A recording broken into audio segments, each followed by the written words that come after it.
une présentation générale des corporations médiatiques and FGM pendant le Covid-19. Et puis cette semaine, on se retrouve au même endroit et à la même heure pour parler plus précisément de l'utilisation des radios locales pour contre les MGF. Alors, on va voir un peu plus tard et puis on va revenir vers vous, vers l'audience, pour que vous puissiez poser vos questions aux personnes qui sont avec moi aujourd'hui. Et justement, je vais les présenter rapidement. Et puis, je leur laisserai la parole pour qu'elles puissent se présenter. Je suis avec Maïmouna Kamara, qui se bat contre cette pratique à travers la radio en Mali. Avec Dioro Cissé, qui lui aussi est activiste anti-FGM, anti-MGF au Mali, dans la région de Ségou plus particulièrement, et qui travaille beaucoup avec la radio locale. Je suis avec Mariam Bamba, qui est journaliste radiophonique sur la radio nationale de Guinée et qui va nous partager tous ses conseils.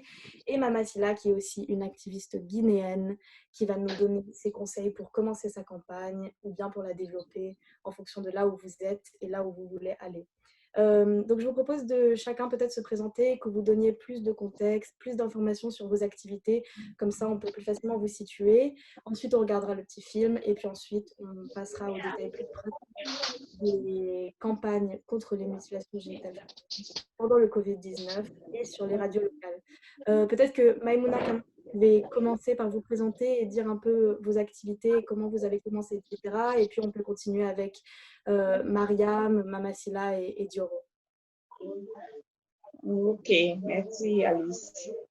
Moi c'est Kamara Maïmouna, activiste GMC depuis 2019. J'ai commencé avec des campagnes depuis le forum. J'ai commencé par la formation du forum. Et puis, c'est bon. D'accord, merci beaucoup. Et Mariam Bamba, est-ce que vous pouvez nous en dire plus aussi sur votre activité, vous qui travaillez vraiment à la radio depuis longtemps?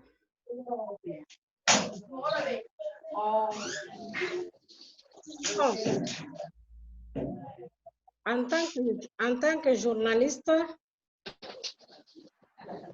depuis mon engagement à la fonction publique, j'ai toujours œuvré contre la pratique des mutilations génitales féminines. Au sein de l'association également, je continue de militer contre les MGF.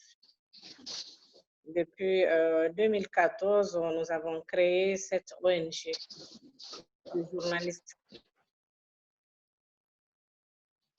D'accord, merci beaucoup. Mama Silla, est-ce que vous pouvez vous présenter aussi en quelques minutes? Comme ça, on en sait un peu plus sur vous, s'il vous plaît. Bonjour tout le monde, mon nom c'est Madame Baridé Mama Silla. Je suis guinéenne et je vis à Londres. Je suis impliquée dans la campagne de MGF depuis 2015. Je suis la présidente de l'ONG dénommée la Fraternité guinéenne. On est basé à Londres et on fait la campagne depuis 2015. Merci. Merci beaucoup. Et est-ce qu'on a Dioro Cissé avec nous, peut-être qui peut activer sa vidéo et qui peut se présenter si la connexion marche bien? Dioro, est-ce que vous nous entendez?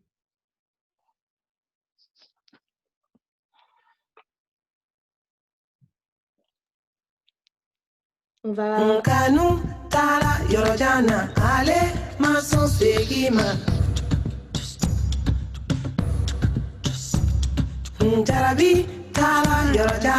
If you just tuned in, you're listening to the nation's finest radio station. Today in the studio with me, I have Halimatu Cissé, and she is working with a campaign to end FGM in the Gambia. It takes a lot of courage to talk about FGM and to say we want to end this.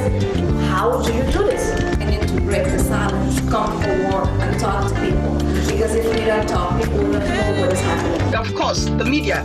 What we are doing right now, we are trying to educate people. But you know, most of these people are in the villages.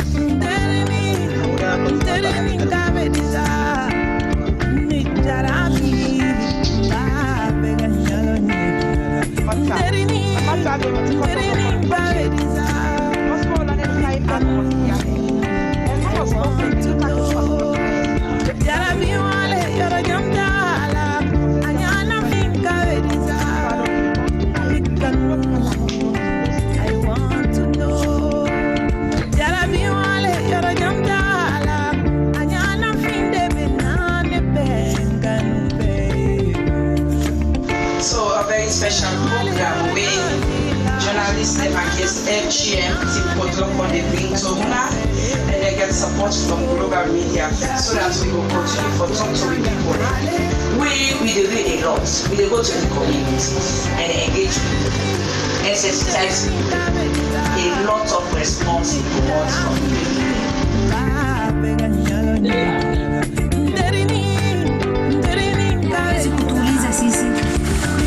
ambayo haikuwa ndo suna ambayo ilipochifanywa.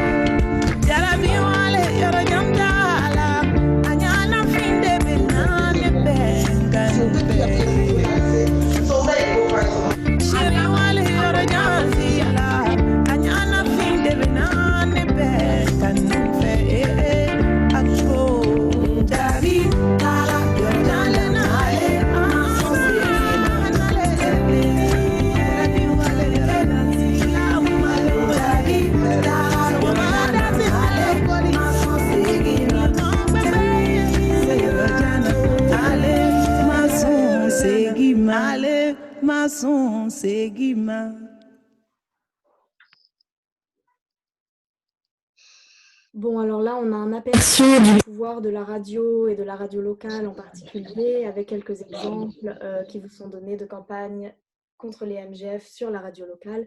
Mais j'aimerais bien qu'on revienne point par point par certains aspects de la vidéo, et surtout sur les détails pratiques de comment travailler avec une radio locale, comment convaincre des rédacteurs et rédactrices, quels sont les prix, etc. Vraiment du début à la fin, pour expliquer comment mener une campagne contre les MGF à travers une radio locale. Je ne sais pas si peut-être que Duro Cissé est présent avec nous maintenant et il peut se présenter, si ça fonctionne. Sinon, on passera directement aux questions que l'audience pose. Non. Bon, peut-être qu'on peut commencer avec Mama Silla. Déjà, pour commencer, pour vous, selon vous, quel est le rôle que les radios locales ont à jouer dans la lutte contre les MGF? Donc, merci Alice. Au fait, moi je dirais que la radio joue un grand rôle au niveau de la campagne des MGF. L'une des raisons est que c'est au niveau de la langue. Par exemple, c'est pas tout le monde qui comprend la langue française, par exemple, comme la Guinée étant une colonie française, le français n'est pas enseigné à tout un... Enfin, c'est enseigné, mais tout le monde n'a pas les chances d'atteindre les écoles, quoi. Et aussi, il y a des séjours où vraiment, c'est très loin de la capitale, par exemple, ou les grandes villes. Donc, le moyen le plus efficace serait d'utiliser les radios locales. Et quand on utilise les radios locales, là, on peut atteindre tout un chacun parce que, si je me rappelle bien, ça fait un bac que je n'ai pas été en Guinée. Mais la dernière fois que j'y étais, au fait, on peut écouter les radios dans toutes les... Par exemple, dans les villages, on peut toujours écouter la radio. Il y a des communautaires qu'on a, donc les gens peuvent écouter. Donc, à travers ces radios, je pense que sensibiliser en parlant et puis, bon, invitant les locaux à écouter et puis aussi impliquer les gens qui sont dans les villages ou bien dans les villes et leur faire comprendre pour passer le message, quoi, leur informer, par exemple, pourquoi on veut que l'on cesse les pratiques des MGF, quelles sont les conséquences qui sont liées à ça, quoi. Donc, je pense que les radios sont indispensables, non seulement au niveau de la langue, mais aussi pour impliquer tout un chacun. Merci beaucoup. Et on a Abdul Sako et Duro Cissé qui nous ont rejoints. Peut-être qu'ils vont répondre à la même question. Quel est pour eux le rôle que les radios locales ont à jouer dans la lutte contre les mutilations génitales féminines? Peut-être que Abdul Sako, si vous êtes là, vous pouvez vous présenter et peut-être donner votre avis rapidement sur la question. Il faut juste débloquer le micro en bas à gauche de l'écran pour qu'on puisse vous entendre. Merci.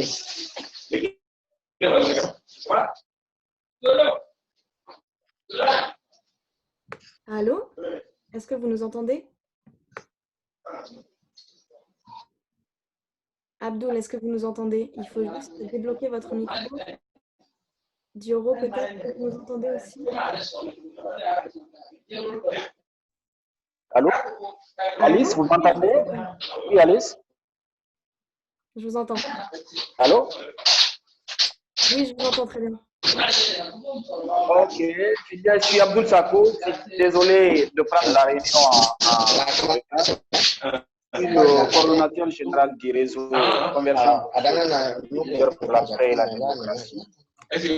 Et en même temps, je suis le président du conseil régional des organisations de la société civile. Alors, parlant des radios locales, il faut noter que les radios locales jouent un rôle très important dans nos activités. Et dans la mesure où, aujourd'hui, au niveau de ces radios locales, les animateurs qui ont la capacité d'avoir la manière de traduire tout ce que nous voulons véhiculer dans les langues locales à la base. Donc, au-delà de cela également, vous trouverez que les radios locales, parce qu'il faut voir à deux dimensions, nous avons des radios privées qui sont à grande écoute, qui sont basées à partir de la capitale, mais qui couvrent bon nombre de localités à l'intérieur du pays. Mais par là, souvent, vous trouverez qu'il y a des radios communautaires plus, bien entendu, les radios rurales qui sont du domaine public, mais vous trouvez les radios communautaires qui se sont adaptées conformément au programme des populations. Par exemple, quand vous prenez les populations qui évoluent dans l'agriculture, ces radios déjà se conforment au temps pour lesquels ces communautés écoutent. Donc, une fois que les messages viennent au niveau de ces communautés, vous avez deux à trois dimensions. Vous organisez des débats qu'on appelle les tables rondes au niveau de ces radios où les spécialistes peuvent les langues locales communiquer, ou bien vous réalisez des spots. Ces spots qui peuvent venir en même temps aussi passer pendant les moments les plus importants d'écoute de ces communautés. Donc, dans ce cadre-là, vous avez la possibilité d'atteindre à travers les radios à grande écoute ceux qui parlent français ou qui entendent français, et les radios dans les différentes zones en fonction de la langue parlée dans les pays, dans les localités. Vous avez la possibilité aussi de toucher les communautés à travers ces radios. Pour vous dire une fois encore, les radios sont d'une importance capitale. Ils permettent non seulement de véhiculer des messages contre certaines, je peux dire, conceptions ou visions erronées de nos coutumes et de nos traditions qui ne vont pas dans la conformité avec le droit aussi bien des populations de façon générale et des droits de la femme. Voilà en quelque sorte comment nous travaillons. Donc, non seulement il y a les animateurs de ces radios, mais nous avons nos points focaux et animateurs aussi sur le terrain qui sont recrutés qui sont à partir de ces localités qu'on appelle les points focaux domestiques, qui connaissent très bien les coutumes et les mœurs, savoir quand est-ce qu'un langage commence à aborder les communautés à la base. Ils interviennent au niveau de ces radios, en plus des animations, des focus group et des causeries éducatives qu'ils sont en train de faire. Les radios permettent effectivement de toucher à grande échelle les communautés à la base. Merci. Et pour quelqu'un, par exemple, qui ne ferait pas partie d'une organisation a priori et qui voudrait se lancer dans une campagne à travers la radio locale contre les MGF, quel serait votre conseil numéro 1 en fait, pour cette personne, le conseil que vous auriez aimé recevoir peut-être quand vous avez commencé? Vous parlez de quelqu'un qui n'est pas dans une organisation et qui effectivement, d'ailleurs, il faut noter que quand je parle ici, pour ça, je parle des points focaux et les animateurs que nous avons dans les localités. Les points focaux, ça dépendra à ce moment de leur niveau d'engagement. On peut recueillir, il y a des personnes ressources qui sont dans ces communautés. Et également, c'est pour cela que je dis, nous n'importons pas généralement où le critère n'est pas obligatoire à ce que vous appartenez à notre organisation ou à une organisation membre du réseau. Si nous avons une thématique à aborder telle que les MGF, la première des choses d'abord, c'est de savoir d'abord quelle est la capacité de communication, quelle est la capacité de la personne à nous permettre d'avoir une habilitation communautaire du combat que nous sommes en train de mener. Donc, ces critères sont prédéfinis et dans ce cadre-là, généralement, nous avons des protocoles d'entente avec ces animateurs communautaires, qu'est-ce qu'ils peuvent apporter à la lutte et qu'est-ce que nous pouvons les envoyer en termes de motivation ou en termes d'outils qui les permettent de faire le combat. Donc, mais les critères sont prédéfinis et sur la base de cela, nos organisations y requitent. La seule condition au niveau de nos organisations pour que tu puisses être à une instance de décision, comme c'est des personnes morales qui animent, c'est en ce moment que vous êtes obligé d'appartenir à une organisation. Mais lorsque vous avez des compétences, vous avez la conviction par rapport au combat donné, c'est cette conviction, c'est cette compétence que nous renforçons et nous valorisons au service du combat que nous menons. D'accord, merci beaucoup.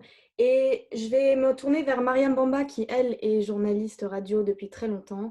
J'aimerais vous demander, pour vous, quel est le rôle des radios à jouer dans le combat contre les MGF et comment commencer à travailler avec une radio locale ou nationale? Comment est-ce qu'on passe le pas et comment est-ce qu'on peut commencer à contacter ces personnes? Est-ce qu'il faut y aller en personne? Est-ce qu'il faut envoyer un message? Est-ce qu'il faut envoyer un email? Quels sont un peu les points d'entrée pour commencer à faire une campagne à travers les radios locales? Bon, à force de me répéter, les deux premiers intervenants presque ont dit la même chose, la proximité, l'avantage de parler dans la langue du terroir. Ça, c'est entre autres importance de travailler avec les radios locales. Maintenant, comment les aborder, même si on n'appartient pas à une structure, à une association? Toute personne peut venir vers ces radios avec un projet et contacter soit le chef des programmes ou bien le directeur lui-même pour en parler et comme ça, on vous ouvre un créneau. Et pour vous, qu'est-ce qui serait un projet convaincant? Qu'est-ce qu'il faut mettre dans une proposition ou dans un budget pour que ce soit convaincant aux yeux des rédacteurs et des rédactrices? Ça dépend de l'objectif recherché. Hein. Ça dépend. Je vous ai dit hier que pour toucher un grand nombre de la population, il faut cibler les émissions de grande écoute, les temps d'antenne de grande écoute. Si c'est une émission phare de cette radio, que tout le monde écoute, on peut par exemple proposer à ce qu'on nous donne un temps d'antenne de cette émission, carrément, ou bien créer un autre créneau pour la cause, c'est pas exclu. On peut faire des aménagements. Et comment est-ce qu'on pourrait créer un nouveau créneau? Ou bien s'insérer directement dans leur grille, parce qu'ils ont déjà des grilles bien élaborées et qui se déroulent en fonction de la disponibilité des populations, des communautés.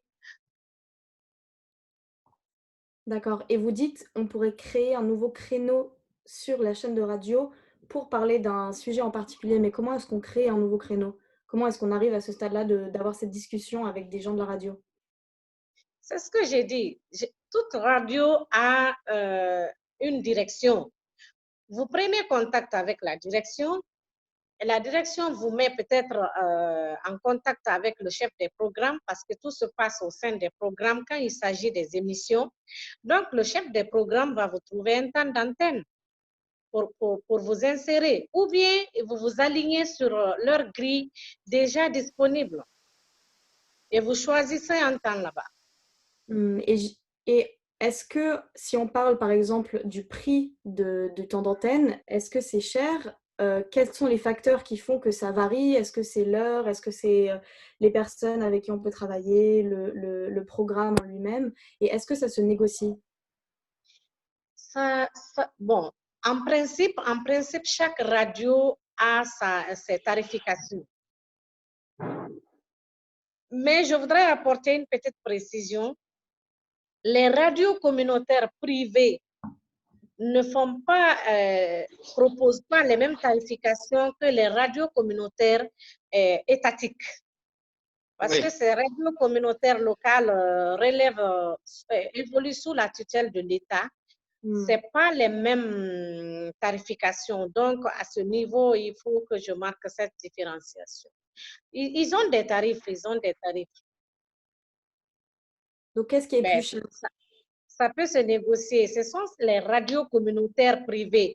Et comme nous devons travailler en cette période où Conakry ce qu'on appelle Grand Conakry et ses environnants. La périphérie de Conakry, nous sommes tous isolés du reste de l'intérieur. Donc, il sera très difficile d'aller travailler avec ces radios communautaires locales, à part celles qui se trouvent peut-être à Kouéa, le cas particulier de la Guinée, ou bien à Doubreka. Parce que tout le reste, c'est dans le pays profond. Donc, fondamentalement, je me dis que nous serons obligés de nous rabattre sur les radios communautaires privées qui foisonnent dans la capitale. Elles sont très nombreuses ici. Et pour vous, si on veut travailler avec une radio communautaire privée, quel genre de format ou quel genre d'émission il faudrait privilégier pour convaincre son audience? Est-ce qu'il faudrait faire de la fiction, des témoignages, des discours experts? Et aussi, quel niveau d'interaction avec l'audience vous pensez être le plus convaincant? Est-ce que c'est des émissions où les gens peuvent appeler et communiquer directement avec les personnes qui participent ou des choses qui sont déjà enregistrées et ensuite diffusées? On peut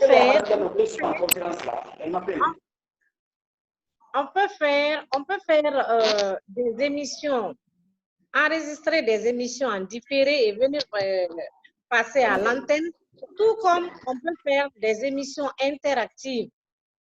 Mais encore une fois, il faut être prudent quand il s'agit des émissions interactives. Parce que la communauté où tout le monde peut intervenir, nous, en Afrique, de façon globale, nous n'avons pas ce qu'on appelle les filtres, comme ailleurs. Et quand vous prenez l'émission de RFI, Appel sur actualité, c'est une émission filtrée, vous appelez à l'avance, vous dites ce que vous voulez parler de façon globale, et après on vous joint. Et nous n'avons pas cette capacité-là ici, chez nous en Afrique, particulièrement en Guinée. Sinon, les émissions interactives ont l'avantage d'interagir directement avec les communautés et d'avoir le feedback. Parce que vous donnez l'opportunité aux communautés d'intervenir, de donner leur avis. Mais encore une fois, il faut le faire avec beaucoup de prudence, recadrer. Il faut que le journaliste ou l'animateur qui doit recevoir les invités soit vraiment bien averti, bien préparé pour canaliser ces différentes interventions. Sinon, les injures ne sont pas excluées en direct. Et on nous demande, Aïssatou Diandialo nous demande, si elle comprend bien, il faut avoir un projet de sensibilisation sur un thème, contacter le chef des programmes et en faire un exposé. Est-ce que c'est ça? Est-ce qu'il faut avoir son sujet en tête, faire une sorte de description et ensuite aller voir les rédacteurs, les chefs de la rédaction? Si c'est le cas, quels sont les éléments qu'il faut inclure dans cet exposé? Est-ce que c'est le nom des intervenants, le taux d'interaction avec l'audience? Enfin, quels sont vraiment précisément les critères qu'il faut mentionner dans un exposé lorsqu'on va voir une chaîne de radio et qu'on dit « moi, je veux parler de ça, donnez-moi un créneau, donnez-moi 1 heure, etc. » Bon, déjà, normalement, si vous avez une connaissance de cette radio, vous avez une idée de ce que cette radio fait en termes de communication, ses programmes, même pas tous les programmes, mais vous avez déjà une idée sur quelques émissions qui passent. Et vous serez forcément intéressé par une émission. La plupart de ces radios ont des émissions de santé. Et puisqu'on parle de mutilation génitale féminine, je pense bien que ces émissions sont mieux indiqué pour recevoir les invités ou les journalistes peuvent intervenir dans ces émissions de santé. D'accord, merci beaucoup. Et vous venez avec votre thème, et vous faites votre recherche, si vous avez des témoignages, en tout cas tout ce que vous voulez communiquer là-dessus, vous préparez conséquemment pour venir, parce que l'objectif c'est de passer l'information, c'est de sensibiliser, c'est de convaincre le public qui sera à l'écoute, le public cible. Oui, il y a quelqu'un justement qui nous demande sur Facebook pourquoi ne pas utiliser les émissions santé existantes où les auditeurs sont déjà calés sur l'heure et la fréquence. C'est ce que vous dites en fait, c'est que ça peut être intéressant de travailler avec des émissions de santé qui sont déjà sur une heure précise et qui ont déjà une audience précise pour faire passer le message. Tout à fait. Je partage l'avis. C'est ce que je disais tout de suite. Je dis, il y a souvent des émissions de santé qui intéressent beaucoup la population. Donc, on peut utiliser ce créneau-là pour passer nos messages de sensibilisation. Merci beaucoup. Et est-ce que le micro marche chez Duro Cissé ou bien chez Maïmouna? J'aimerais bien poser une question sur l'utilisation de la radio locale. J'aimerais bien savoir, et je pense que... Oui, Alice, je suis en cours de route. Excusez-moi, désolée. D'accord, mais on vous entend bien, ça ne vous dérange pas de répondre juste à cette question. Oui. Comment est-ce qu'on choisit la radio ou le programme sur lequel on veut passer, en fait? Parce que j'imagine qu'on a une palette énorme de programmes et d'émissions et de radios qui sont disponibles, en fait, et avec lesquelles on peut travailler. Comment est-ce que vous, précisément, dans votre cas, comment est-ce que vous choisissez sur quelles émissions vous voulez passer ou sur quelle chaîne de radio vous voulez passer? Ok, donc merci. Je choisis mon radio parce que cette radio est une radio pour les femmes. Donc, tout ce qui concerne les femmes, ils sont prêts à parler de ça. Et puis, c'est très simple. Et, comment dirais-je, le gérant aussi est très simple. Parce que tous les radios ne peuvent pas parler de l'excision, surtout ce thème-là. Et quand vous rentrez en contact, par exemple, avec une radio locale, qu'est-ce que vous dites particulièrement? Est-ce que vous avez déjà un document qui est tout prêt et un budget qui est tout prêt? Ou est-ce que vous avez une liste de questions que vous voulez poser? Ou comment ça se passe, en fait, les premières interactions et le moment de négociation ou de proposition, en fait, pour votre émission? Bon, lors du moment de la négociation, je passe directement chez le directeur pour parler de campagne que je dois mener et puis les thèmes que je dois parler et puis les invités aussi qui doivent participer. Et puis ça dépend du moment aussi. Il y a des moments que le radio est trop chargé. Donc pour ça, le montant est un peu monté. Donc, comme ça. Et vous, quand vous décidez de faire un projet avec une radio locale, comment est-ce que vous choisissez le format que vous allez utiliser? La fiction ou bien le témoignage ou bien... Voilà. Je n'ai pas bien compris. Quand vous décidez de faire une émission avec une radio, vous allez parler au chef de la rédaction et que vous dites, voilà, j'aimerais bien faire ce programme. Comment est-ce que vous choisissez si vous allez inviter des médecins ou plutôt des leaders religieux ou plutôt des survivantes et qui va parler et à quel moment? Comment est-ce que vous décidez de la structure de votre programme? Bon, ça dépend du thème. Et puis, quand je vais faire une émission, par exemple, j'invite les membres de COCAT, un médecin et puis une activiste, parfois. Donc, je dis au directeur et je dois faire un thème de, par exemple, ensemble, donnons-nous la main contre le MGF. Et puis, j'ai tel participant qui doit parler de ceci.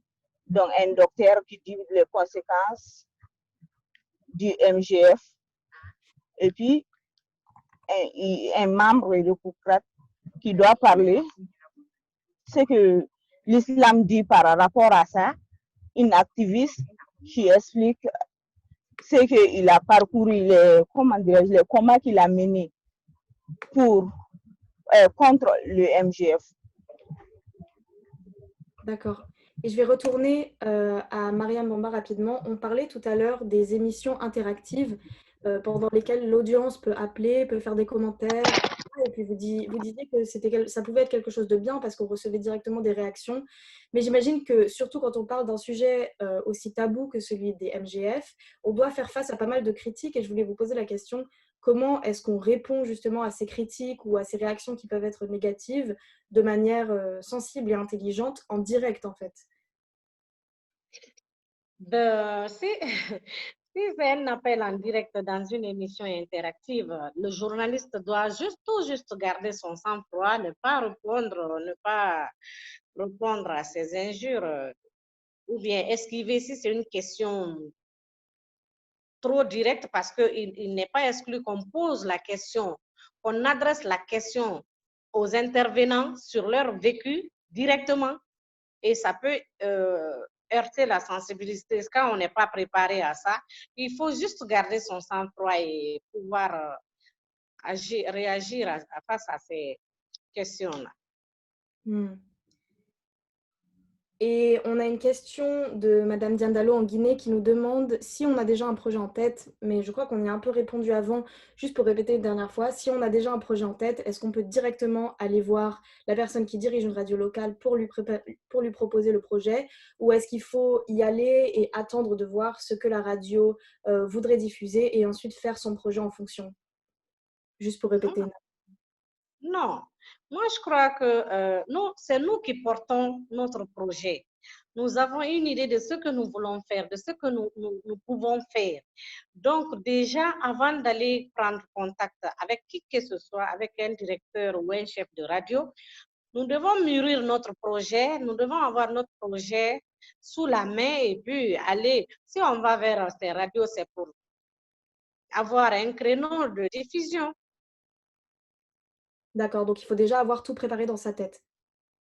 Oui, il faut tout. Si vous devez faire intervenir des personnes ressources, si vous avez des témoignages sous la main, il faut avoir tout sous la main avant. Parce que quand vous venez, ce que la radio peut faire, c'est de vous donner, c'est de vous accorder un temps d'antenne et mettre éventuellement les animateurs à votre disposition.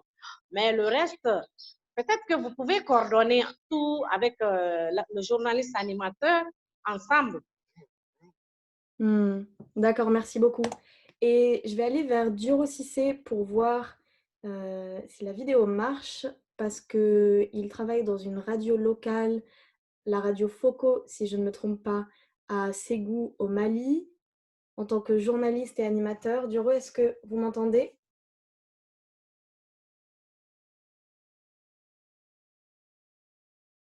Duro, est-ce que vous m'entendez?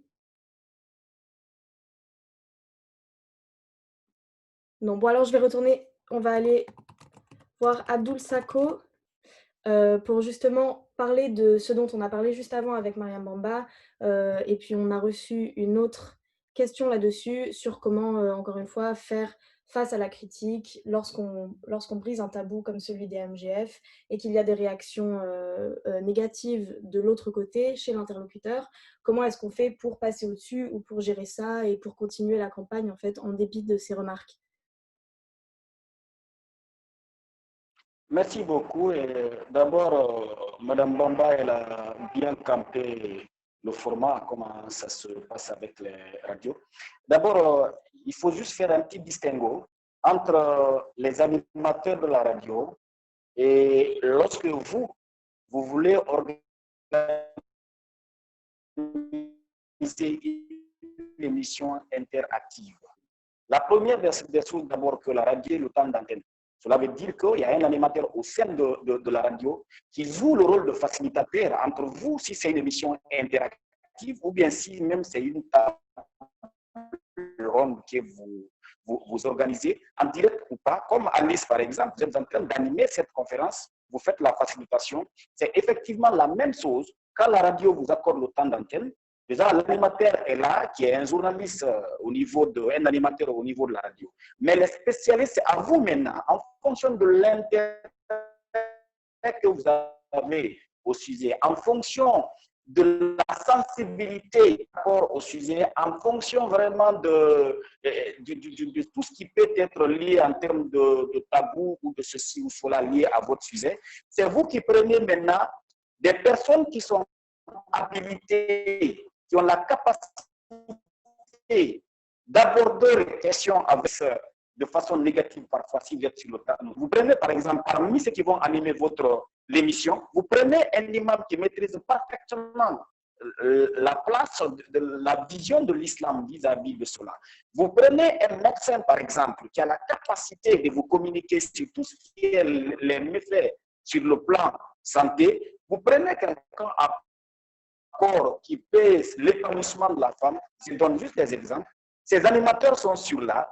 Là, entre vous et le public maintenant, l'animateur est là pour faciliter, donner la parole. Et là aussi, il arrive aussi, l'animateur, vous pouvez fixer des règles de jeu. Cette émission, elle est une émission interactive. Il arrive que nous faisons à 2 dimensions. Nous donnons le temps, si c'est 1 heure de temps, 45 minutes par exemple, les spécialistes sont autour du plateau, ils véhiculent le message, ils donnent les sensibilisations, ils donnent les informations que vous voulez. Les 15 dernières minutes, c'est annoncé à l'avance, ce sont les minutes qui sont consacrées aux auditeurs.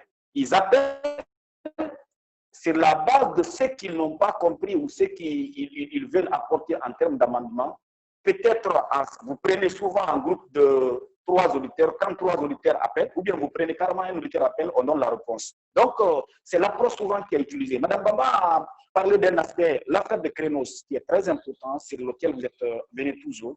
Avec les radios, il faut noter que les radios communautaires, généralement, ou les radios privées, ils font le commercial. Les choses se négocient en fonction de sujets. Souvent, nous arrivons. Les moyens dont nous disposons, nous voulons, mais ça dépend sur le temps. Supposons qu'on a un projet, nous voulons chaque semaine que 2 jours soient consacrés à une émission interactive, ou bien 1 jour soit consacré par semaine à l'émission interactive.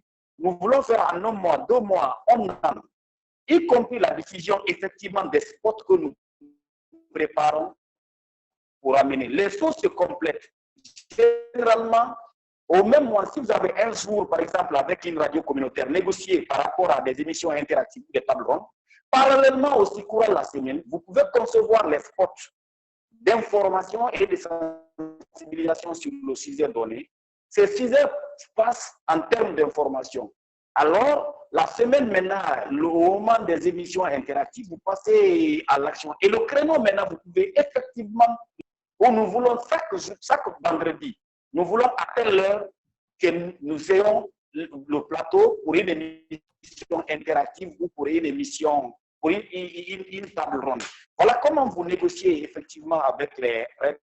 Et aussi, ils aiment ça. Ils cherchent des informations, ils cherchent des choses qui vont occuper, en tout cas, je ne sais pas comment on appelle, leur programme quand même au niveau de la radio. Et surtout si ça les génère quelque chose, petit soit-il, et ils seront très motivés, ils seront ceux qui vont vraiment accompagner davantage. Mais de toutes les manières, ça passe comme ça. Et pour vous mener une telle campagne, il ne faut pas vous dire comment dirais-je, des gens qui viennent pour des sauveurs. Il faut s'attendre. Vous venez changer une habitude. Vous venez changer des pratiques. Vous venez changer des choses auxquelles les gens croient. Et vous voulez les montrer que ce sont des erreurs. Donc, vous vous préparez à l'avance. Les journalistes ne sont pas forcément spécialistes autour du plateau, mais ils peuvent vous faciliter, ils peuvent vous mettre en contact avec le public pour interagir. Merci beaucoup pour nous avoir donné un peu le paysage de tous les formats qu'on puisse faire à travers la radio locale. Et justement, la bonne nouvelle, c'est qu'avec le soutien de l'UNFPA, nous allons lancer bientôt un appel aux subventions d'action directe. Les subventions d'action directe, c'est une manière de pouvoir financer son temps d'antenne, parce que là, on parle des prix du temps d'antenne, de combien ça coûte, de comment négocier du temps, etc. La Global Media Campaign, avec le soutien de l'UNFPA, on a mis en place un système de subventions d'action directe qui se font de manière plutôt simple sur WhatsApp. Je pense que Maïmouna pourra peut-être donner plus de précisions après parce qu'elle y a directement participé, et Duro Cissé aussi, si tout fonctionne bien. Je vais juste revenir sur les 7 étapes rapides pour postuler à une subvention d'action directe et donc pouvoir financer son temps d'antenne. Tout d'abord, tout se passe sur WhatsApp ou Facebook, même par mail si vous voulez. On va envoyer un appel à projet quelques semaines avant la journée d'action avec le thème de la journée d'action. S'il y a des projets qui sont privilégiés parce qu'ils sont réalisés en certaines langues ou sous certains formats, on le précisera aussi. Il y aura aussi le montant maximal de la subvention qui sera donné dans ce message-là. Et puis, on demandera aux personnes intéressées d'envoyer leurs propositions de projets médiatiques qui seront sous forme de formulaire. En fait, on va envoyer un formulaire et les gens qui vont le remplir et dire en gros le titre de leur projet, les noms des participants et leur expression, le média sur lequel ils ou elles veulent passer, et puis un court budget. Mais je pense qu'on pourra demander à Maïmouna Camara après de donner plus de précisions sur comment faire un court budget convaincant pour une subvention d'action directe. On dira ensuite quels projets ont été sélectionnés pour l'étape suivante et puis on posera sûrement quelques questions sur soit la partie narrative, soit la partie budgétaire du projet. À partir du moment où on donne une réponse et que la personne, l'activiste, fait son activité grâce aux subventions d'action directe, après qu'on ait envoyé l'argent par transfert bancaire, il faudra soumettre un reçu, une pièce justificative pour justifier son activité et puis envoyer en photo sur WhatsApp ou sur Facebook. Donc, tout est très transparent, tout le monde propose leur projet sur la même plateforme, ce qui fait que ça donne de l'inspiration et des idées, etc. Et c'est la manière dont ça marche. Et le prochain cycle sera pour le 16 juin, pour la Journée mondiale de l'enfant africain, où on encouragera tout le monde à justement proposer des projets sur les radios locales contre les mutilations génitales féminines.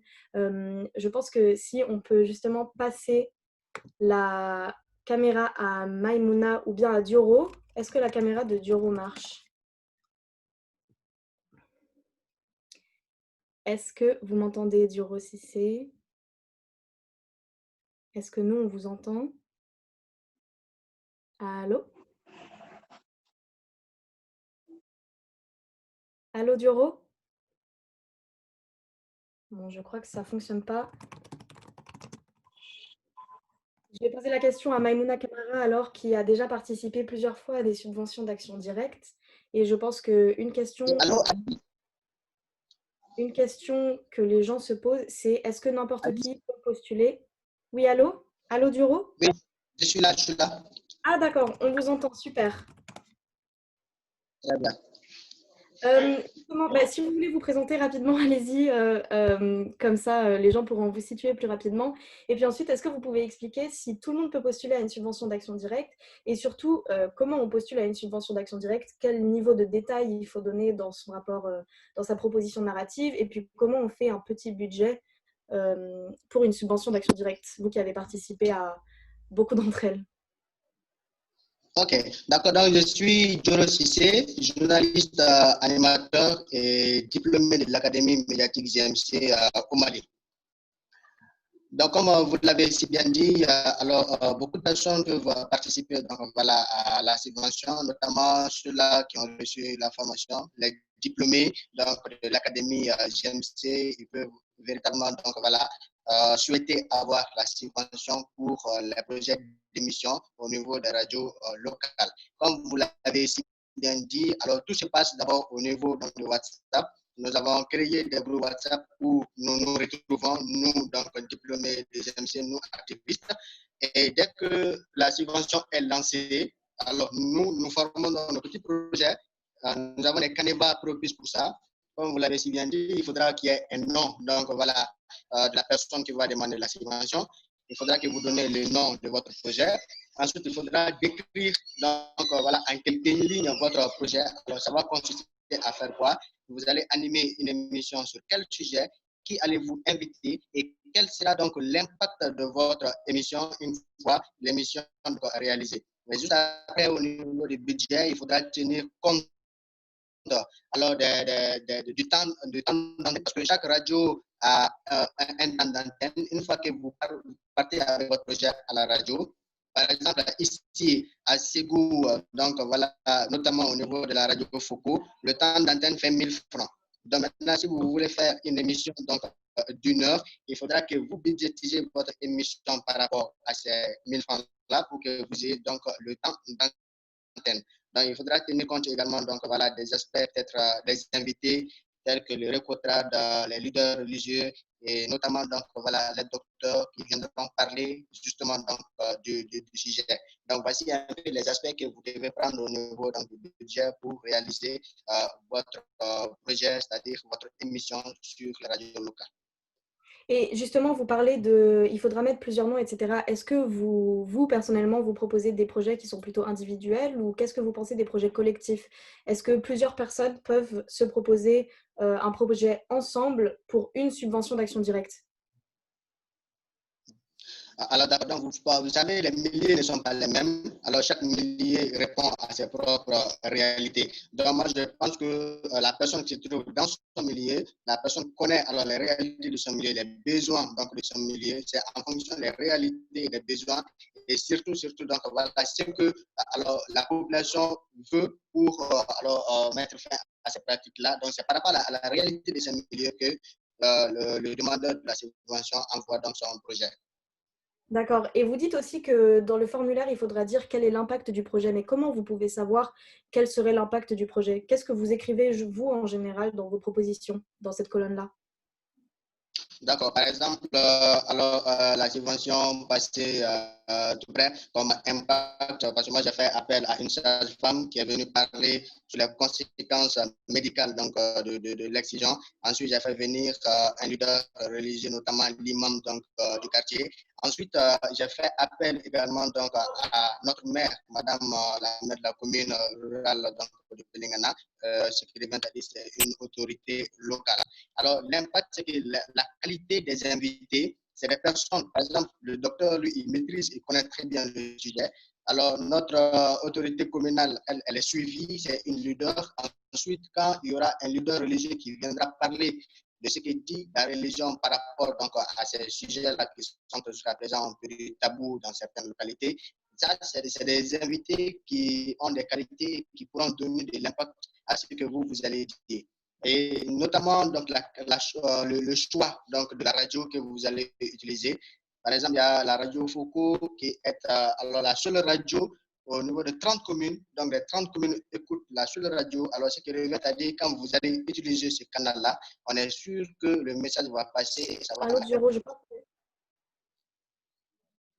D'accord, je crois que votre micro a coupé, mais juste pour résumer rapidement, et parce qu'on nous demande aussi sur Facebook les critères d'éligibilité pour les subventions. N'importe qui peut postuler à partir du moment où vous êtes sur le groupe Facebook. Vous pouvez envoyer votre proposition. On va mettre à disposition des documents pour que vous puissiez les remplir et les renvoyer avec vos idées de projet. Et justement, on nous demande au Mali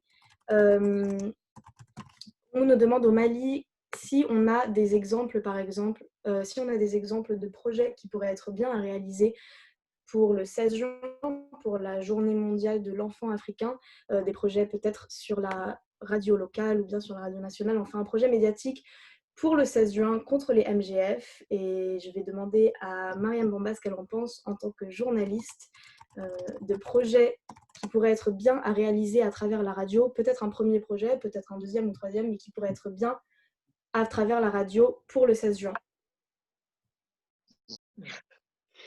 Ok, pour marquer la journée internationale des droits de l'enfant africain, on peut, ça dépend de, parce que la lutte contre les mutilations génitales féminines, il y a beaucoup de problèmes à l'interne.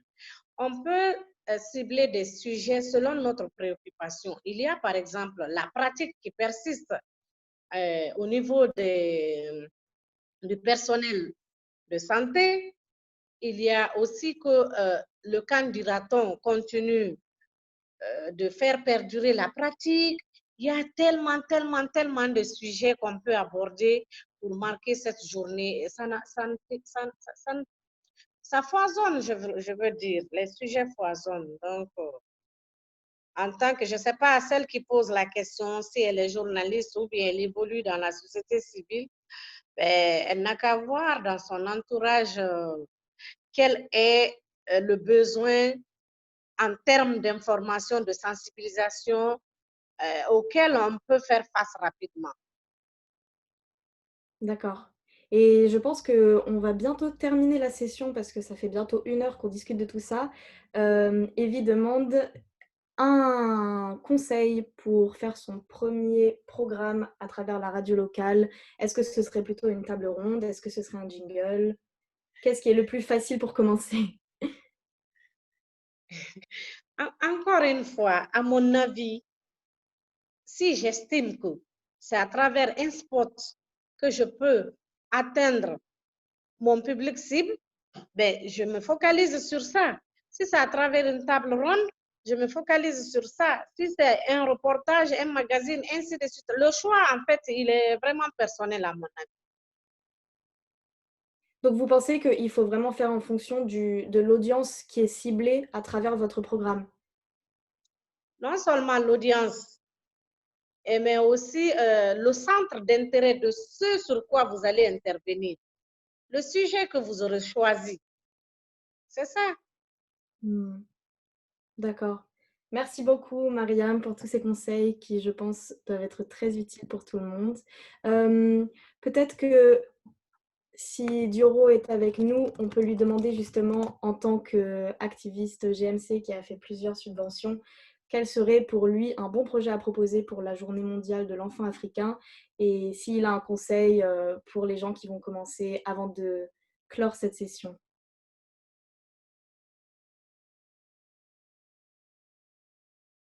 Allô? Est-ce que vous nous entendez, Dioro? Oui, je vous attends. On va bientôt clore la session. Ce serait bien pour terminer que vous puissiez donner votre meilleur conseil pour quelqu'un qui voudrait commencer et peut-être une ou deux idées de programmes à faire à travers la radio locale pour la Journée mondiale de l'enfant africain le 16 juin, donc dans presque 2 semaines. C'est ça. Alors, comme conseil, moi, je vais demander à la personne d'abord de faire le bon choix, c'est-à-dire de ceux-là qui vont venir alors animer la session à la radio. Ensuite, il faudra choisir donc le bon sujet. Il faudra alors tenir compte de la réalité donc, de votre localité et notamment choisir également donc voilà alors le message adapté donc voilà à la communauté. Donc, voici un peu les quelques conseils que moi je peux donner à quelqu'un qui veut réellement lancer son projet. Ok, merci beaucoup Duro, merci Abdul, merci Maria, merci Maimouna et Mama Silla qui était avec nous aussi. C'est la fin de cette session, on a fait toute l'heure. La prochaine session sera dans 2 semaines, le 18 juin, mais celle d'après sera en français et ce sera sur comment travailler avec des leaders religieux sur des campagnes médiatiques contre les MGF. Donc on aura l'occasion de parler avec des leaders religieux, des imams, des communicateurs traditionnels, enfin beaucoup d'influenceurs qui pourront justement nous expliquer pourquoi et comment on peut les investir dans cette lutte-là et surtout commencer à travailler avec eux à travers les médias. Mais entre-temps, je vous invite, toutes les personnes qui étaient avec nous aujourd'hui, je vous invite à garder un œil sur le Facebook pour regarder les documents qui vont apparaître et surtout pour participer aux subventions d'Action Directe qui arrivent une semaine avant le 16 juin pour proposer tous vos projets à travers la radio locale et commencer votre campagne médiatique sur les mutilations génitales féminines à l'occasion du 16 juin. Donc, on se donne rendez-vous dans 3 semaines pour un webinaire sur les leaders religieux et les influenceurs à travers la radio et la télé. Entre-temps, n'hésitez pas à postuler aux subventions d'Action Directe, à proposer vos projets. N'hésitez pas à poser des questions sur Facebook. On fera attention à répondre à tout. Et voilà, avec le soutien de UNFPA, on a hâte de recevoir vos projets de subventions d'Action Directe et de commencer à travailler avec vous ensemble. Donc, on se donne rendez-vous dans 3 semaines. En attendant, j'espère que tout le monde va bien. Prenez soin de vous. Si les invités ont un dernier mot à dire avant que la session se termine, faites-moi signe. Mais sinon... Oui, Mariam Bamba, je crois, a quelque chose à dire. Est-ce que vous nous entendez?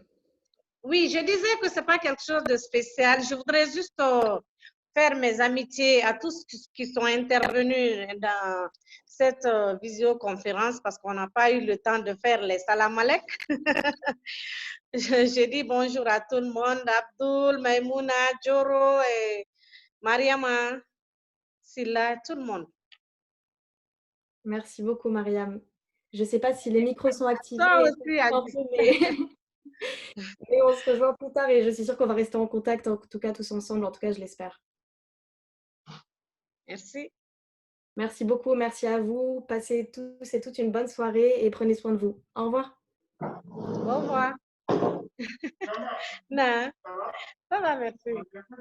Ça va. J'étais en vidéoconférence. Je cherchais un coin calme.